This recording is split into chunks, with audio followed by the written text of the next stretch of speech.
अजमेर के अना सागर के किनारे एक अजीब वाकया हुआ। वहाँ एक जिन्नात रहता था।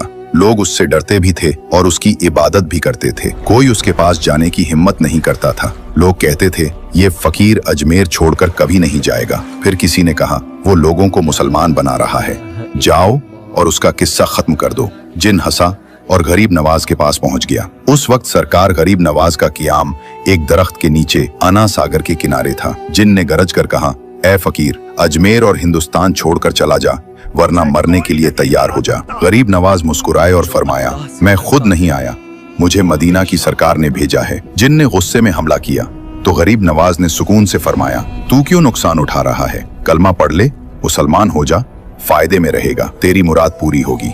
पीछे लोग खड़े थे जो उस जिन्नात को खुदा मानते थे। उनके सामने गरीब नवाज ने कहा, एक पत्थर की मूरत है और तू उस पर फिदा है। तू रात को जाकर उस बुत खाने में उसके पैरों के पास बैठकर कहता है, मुझसे बात तो कर, मुझसे कलाम तो कर। तू रोता रहता है लेकिन वो तुझसे बात नहीं करता। तेरी ये मुराद पूरी होगी अगर तू कलमा पढ़ ले, तेरी ये मुराद पूरी हो।